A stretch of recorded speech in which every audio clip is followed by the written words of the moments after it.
All right, we've gotten to the point that even the FBI is telling us all to start using encrypted messaging apps. This comes after a massive Chinese hack of the US telecom companies. But really what those Chinese hackers accessed was a system that was broken all along. While yes, the Chinese hackers did break into these US telco giants, all they did was take advantage of the wiretap system that was legally built into all of our communication networks. This is the system used when law enforcement agencies get a warrant and need to wiretap you. But even those major hacks aside, we've seen journalists, politicians, activists be targeted and their messages leaked by hackers for years. So you think the solution is easy, right? Just use encrypted messaging. But every time I bring up one of these stories and recommend people use something like the Signal app, my comments get filled with nope, Signal's broken. The CIA has access to Signal. What about WhatsApp? What about Telegram? Hey, isn't iMessage encrypted? Oh, I'm over here. I use Threema or I use Wire. Or hey, have you checked out Matrix? I'm on an Android. Google says my messages are encrypted. And that's what I'm here to do today, is to go through all of the most popular messaging apps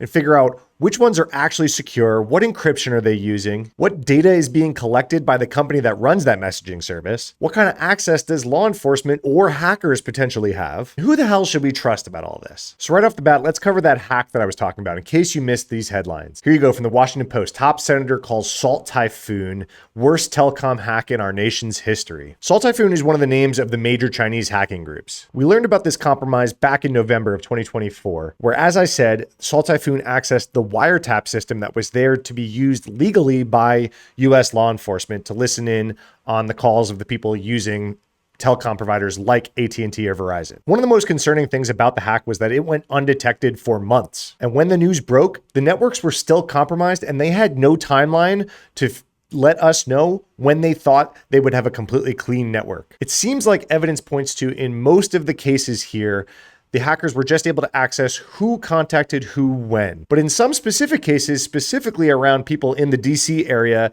and people around the US elections, the actual contents of those calls or messages were intercepted. This news story went on for weeks. We found out more telecom providers were actually involved in it. We also found out that they hadn't been expelled from the networks as we were getting more information. Right around the time of this hack, we also saw US federal agencies banning their employees from using SMS or unencrypted phone calls for official communications. They said, hey, don't text or call each other. Please move all comms to WebEx or Teams. Then in a shocking reversal of decades-long war against encryption, the FBI came out and said, hey, American citizens, you should be using encrypted comms. And again, this news story made ripples. FBA warns iPhone and Android users, stop sending text messages. So my advice has always been, hey, just use Signal. But I've gotten a lot of heat for that, and I've been asked to do this comparison, so here I am. We're going to start with Signal because I do consider it the gold standard. And a lot of the other secure messaging apps are built on top of the same encryption protocol that Signal uses. But I'm going to cover all of the other major messaging apps as well and how they stack up to Signal. One of the main topics we're going to cover across all these messaging apps is called end-to-end encryption, meaning the message that leaves your device, your end, is encrypted until it hits the person that you're sending that message to device, that end, meaning that no one can see the context of that message in between those ends, those two devices, including the company that runs that messaging service. Signal developed the Signal protocol, which a lot of the other apps that we're going to talk about are built on top of, including WhatsApp and Facebook Messenger, but there's some big caveats there we'll get to in a second. And the Signal protocol is open source, it's heavily audited, and it's trusted by every industry expert that I can name, especially the ones that know a lot about cryptography. One of the other major strengths about Signal is that it doesn't collect any metadata about you. So even some of the other end-to-end encrypted apps that we're going to talk about still store who you are, who you're talking to, when you're talking to them, for how long you're talking to them. The only thing Signal stores is the last time you logged in. Signal also offers a bunch of like really nerdy low-level cryptography things that we can get into a little bit here, but I don't want to bore everyone to sleep. But one of the things that's really important to note is that it offers perfect forward secrecy. To do that, it uses something called the double ratchet algorithm. If you're unfamiliar, perfect forward secrecy means even if the secret key that's encrypting your messages is compromised, the only thing that the person that stole that key can see is the absolute current message and current session that key was used to encrypt. It can't see any of the past messages, and it can't see any of the future messages. It does that with this double ratchet system. Basically, there's a sender's chain and a receiver's chain, and you get a new key on each side of that for every message. And it just deletes the key before that. I'm oversimplifying, but that's basically what it means. Here, I found this good explanation that I'm going to read because I find it really good and easy to understand. If the crypto stuff bores you, I'll make chapters. You can fast forward a few seconds. But as this says, the key exchange from the X3DH, this is extended triple Diffie-Hellman. This is how you set up the initial key exchange between you and whoever you're sending messages to. Once that extended triple Diffie-Hellman key exchange happens, then you go into this key chain thing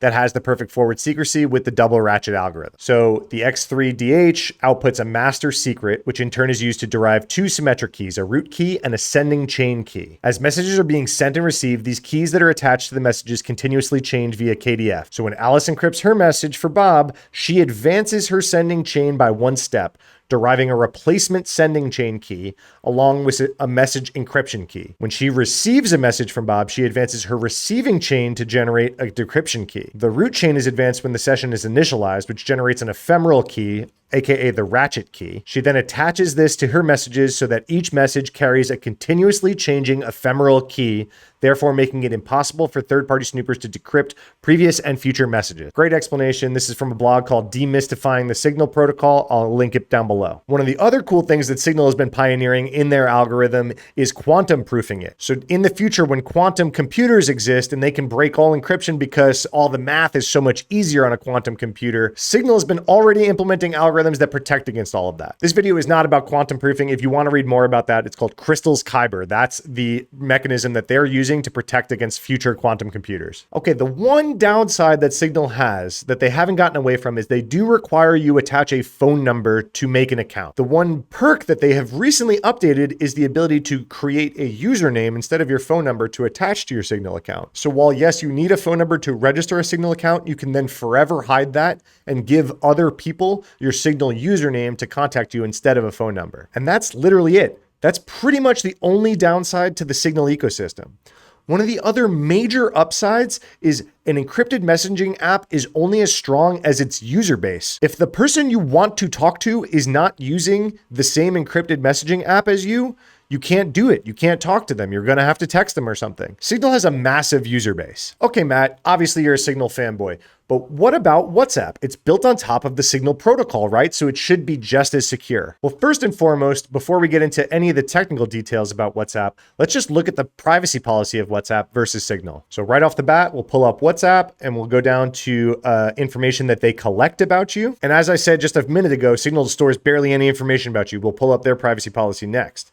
The important thing to note here that I haven't mentioned yet is WhatsApp is owned by Meta, the parent company of Facebook. So a lot of times they're going to be able to link a lot of your account information, especially if you opt into linking it to your Facebook account. They say they store encrypted undelivered messages for up to 30 days. They store your connections, the contact upload feature. Basically a bunch of metadata about your account and your usage of the app. The thing that really stands out to me that's different is it really does store your usage information, meaning who you're talking to and when and for how long and all of that kind of stuff, and information about your device and information about your location. Comparing that to Signal's privacy policy, if we go down and look at information that they collect, we go to information you provide. So they say account information, again, you register using a phone number. In messages, they say Signal cannot decrypt or otherwise access the content of your messages or calls. As for contacts, they do a cryptographic hash of your contacts to figure out which other people in your contacts books are using Signal. And that's pretty much it, unless you open a support ticket with them. And then of course they have like an email of whatever information you gave them when you asked for a support case. End of list. The main difference between the two, besides all of that, is Signal is based on a fully open source platform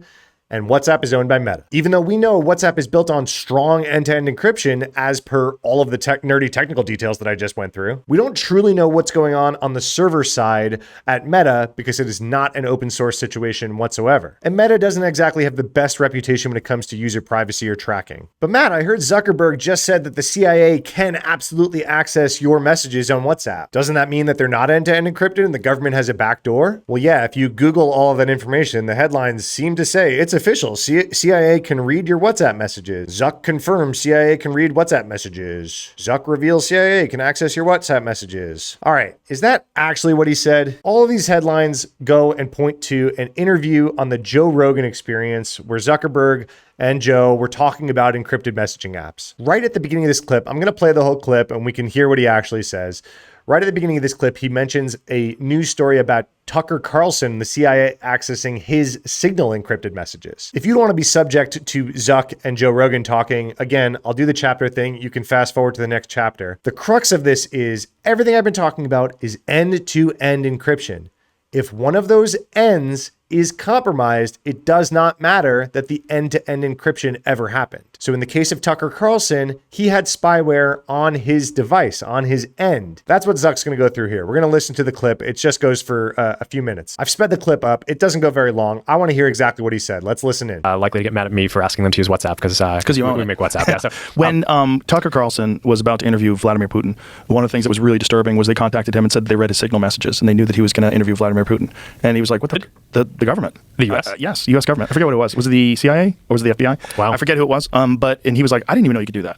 Well, there are multiple vulnerabilities and all this stuff. It's unclear if I doubt that what they did was they broke Signal because that encryption I think is pretty good, as is WhatsApp. I mean, it's basically Signal and WhatsApp. Really quick, he said there's multiple vulnerabilities and all this stuff. He's not meaning there's multiple vulnerabilities in these encrypted messaging apps. He's just saying this whole system is vulnerable to what he's about to explain. He worded that a little weird, like, oh, there's multiple vulnerabilities in this stuff. I paused and I said, wait, what? There's multiple vulnerabilities in Signal or WhatsApp? No, that's not what he means. It means this is vulnerable to attack. He's using vulnerable in like the human sense, not like there is a cybersecurity vulnerability. I doubt that what they did was they broke Signal because that encryption I think is pretty good, as is WhatsApp. I mean, it's basically Signal and WhatsApp use the same encryption. It's an open source and it's a NSA. NSA. Okay. But someone could break into your phone and see everything that's on your phone. But the thing that encryption does that's really good is it makes it so that the company that's running the service doesn't see it. So if you're using WhatsApp, basically, when I text you on WhatsApp, there's no point at which the Meta servers see the contents of that message. Unless we took a photo of it or shared that back to Meta in some other way. That basically, it cuts out the company completely from it, which is, I think, really important for a bunch of reasons. One is people might not trust the company, but also just security issues, right? Like, let's say someone hacks into Meta, which, we try really hard to make it so they can't, and we haven't had many issues with that over the 20 years of running the company. But in theory, if someone did, then they'd be able to access everyone's messages if it weren't encrypted. But because it's encrypted, there's just nothing there, right? It's like, they can't hack into Meta and then get access to your messages. So now someone like the NSA or CIA would have to kind of hack into your phone, which there are probably ways to do that. Pegasus. I mean, there are probably a bunch of ways. Yeah. There's probably ways we don't know of. Yeah. And then, of course, there's always the ultimate kind of physical part of it, which is if you have access to the computer, you can usually just break in, right? So that's why, if the FBI arrests you and takes your phone, they're probably going to be able to get in and see what's there. Mm-hmm. Okay, so you see what he said? He said everything that we're saying. He said, yes, if the NSA or the CIA or whoever wants access to your messages, they're going to arrest you and get access to your phone. Or you heard Joe chime in and say Pegasus. Pegasus is a very popular spyware tool. Pegasus has been found on politicians, activists, journalists' devices for many years. If you think that your threat model includes spyware that's run by the government like Pegasus, you have a whole different course of action that you need to take to protect yourself besides just downloading the right encrypted app. That's a whole nother topic. If you use an iPhone and you think you're a target of something like Pegasus, you should really look into iOS's lockdown mode, but that's a whole nother video. The other major app that I keep hearing brought up in all of these conversations is Telegram. I'd say Signal, WhatsApp, and Telegram are by far the most popular three in this whole secure messaging category. To put it bluntly here, Signal and WhatsApp are in a league of their own compared to Telegram. And I'm still putting Signal above WhatsApp. But Telegram should not even call itself an encrypted messaging service. However, when Telegram makes the news for, say, the president of the company getting arrested in France, they all call it an encrypted app. Here you can see the encrypted Telegram app. Or you can see another article about that same story, and they call it an encrypted messaging app. I want to be super clear. Telegram has the capability to do some encryption, but it is not on by default, and it is impossible to do in group chats. The Signal protocol has a solution for encrypted group chats. It's called a zero knowledge proof if you want to go down the crypto nerd side of things. Telegram doesn't do any of this. I can't bring up these topics without bringing up my favorite cryptographer, Matthew Green. He's my go-to for any information about crypto ever. Crypto meaning cryptography, not Bitcoin. He wrote this post. I'll definitely include it in the description below. Is Telegram really an encrypted messaging app? TLDR, no. The distinction that Matthew makes here is to call something an encrypted messaging app, it should use default, keyword default, end-to-end encryption. When used in an industry standard way, this feature ensures that every message will be encrypted using encryption keys that are only known to the communicating parties and not the service provider. Telegram clearly fails to meet this definition. It's not end-to-end encrypted by default. Yes, they have a thing called secret chats, but as he points out, it's actually kind of tricky to even turn on secret chats. It takes about 4 clicks, which if you know anything about security features, the more clicks it takes to turn on a security feature, the drastically less likely that any user is going to turn that feature on. He highlights it here. Starting a secret chat with my friend Michael on the latest Telegram iOS app. It requires 4 clicks. Get to Michael's profile, click the ... button, click start a secret chat, and then click are you sure? He also goes on to talk about how Telegram is mostly used as like a social network for its group pages. A lot of people I know do this to build their community. They start a Telegram group. You can all join it. I could start one today. You all watching this could join it. I can like send out links to my latest blogs, whatever. But since they advertise themselves as a secure and encrypted messaging service, maybe people think that that whole group is encrypted. It's not. The other paragraph I want to focus here is, again, Matthew is like a cryptography expert. He goes into the actual cryptography of even if you turn on those secret chats, what's the encryption being used? I'm not going to read it all directly. I'll link it below. But if you see here, every asterisk that he puts in this paragraph defining how Telegram uses encryption, he calls out that asterisk and said, these are points in which serious cryptographers would have a ton of questions. He says, suffice it to say that Telegram's encryption is unusual. So even if you go down that whole rabbit hole of turning on the secret chat, the actual encryption is not using something like the Signal protocol, which is tested, open source, and super trusted by experts. Okay, what about iMessage? iMessage says that it's end-to-end encrypted. And to go by some of my earlier criteria about how many people use the app, well, a whole lot of people use iMessage. And is encryption on by default instead of Telegram? Yes, iMessage is encrypted by default. So why isn't that good enough? Well, first and foremost, the iCloud backups are not encrypted. Apple even released a whole feature about this to increase your security and encrypt these iCloud backups to get it closer to something like Signal where, hey, they couldn't even decrypt the text messages on their server if they wanted to. It's called advanced data protection on iCloud, but advanced data protection is not on by default. So the vast majority of people have definitely not turned that on. It's actually also a little scary to turn it on. Apple warns you like a gazillion times, hey, if you need to restore from backup and you lose this device and you lose the key they were about to give you and all this kind of stuff, we will never be able to recover anything about this. And I just did a video on this channel like 2 weeks ago that there are certain governments, including the UK, that are coming to attack this advanced data protection because they want to be able to subpoena people's text messages from the iCloud backup system. So instead of compromising the encryption of every iCloud user, what Apple decided to do was just remove this advanced data protection feature from the whole UK whatsoever. So while yes, it's good that iMessages are encrypted to each other, there's still all of these caveats here. And of course, it's all Apple-based. It's not open source at all, like the Signal protocol. For you Android users, Google Messages, similar boat. We haven't seen the headlines yet about Google coming out and saying, hey, yeah, governments like the UK are asking us for access to our encrypted backups. But Apple wasn't coming out and saying it either. There was investigative reporting that was figured out that Apple got that notice. It was a secret notice. Part of the notice to Apple from the government said that they could not reveal that the government asked for this. So there's a possibility that Google has gotten this notice too,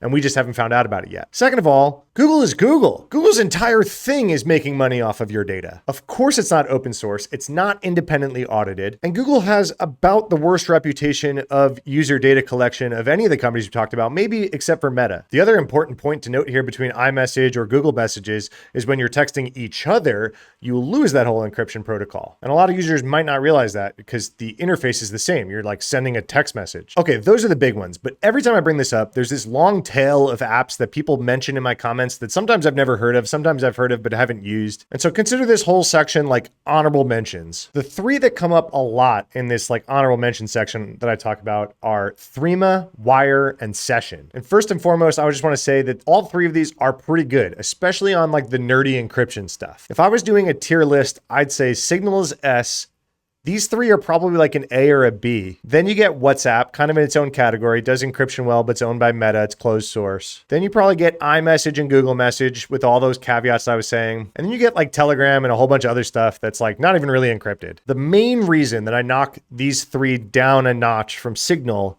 is just the user base. The last I checked, Wire only had like 500,000 users. Looks like Threema might have a few million, maybe like 5 million by one report, but it seems like a lot of corporate use cases. Contrast that, the numbers that I have on Telegram are almost 600 million. So while 5 million does sound like a lot for Threema, I don't think a lot of your friends and family are on there. And then Session, even smaller. It's just like, hey, if your people that you want to talk to aren't in these ecosystems, it's going to be hard to make use of their otherwise very good encryption technology. So this website, Cyber Insider, actually recently, just last month, did a review and a pro and con of all three of these. I'll link these below. Thank you for writing them. They do have some pros and cons over Signal, right? Like some of them don't have your phone number be required. We're talking about Session right now. A con is they have removed perfect forward secrecy. So that whole double ratchet thing that I went to with Signal. But a lot of pros: strong end-to-end encryption. It's open source. It doesn't log any IP address or metadata information like your location. The groups are encrypted, and it's had independent security audits. Okay, how about Wire? Wire is open source. It's end-to-end encrypted. It does have a free version. Threema doesn't. We'll get to that in a sec. They're calling cons. It does require an email address or a phone number, kind of like Signal. There is some logging of personal data. But like I said, there's only 500,000 users of Wire. I didn't hear about Wire until people started messaging me about it. Threema looks pretty good too. You do have to pay for it. End-to-end encryption, uses an open source crypto library. No telephone number or email address needed. It transitioned their whole stack to open source, not just the crypto library. It doesn't log IP address or metadata information, but it costs money and not a lot of people are on it. So if you want to use those three instead of Signal, go ahead. You'll probably be fine. But I put them in the A tier and Signal in the S tier. Okay, did that help? Did I cover your favorite messenger app? I know there's a few I left off. If there's one that you really want me to cover, comment below. I'll try to get to it. But I hope this video serves as a resource anytime this conversation comes up and people start talking about Telegram or start talking about WhatsApp or start talking about iMessage being encrypted. I hope you can point them here for a lot of detail about what that actually means. If this was helpful for you in any way, please help this YouTube channel grow as I'm just getting started. Hit the whole subscribe, bell, like, comment, all that stuff below. Share it with your mom. And if you heard me mention a few times in this video how I covered these news stories before, you can find the links to all the places that I cover the news below as well. Mostly I'm talking about vulnu.com, where I put out a free weekly newsletter that comes out every Friday morning. Thank you so much for being here. See you next time.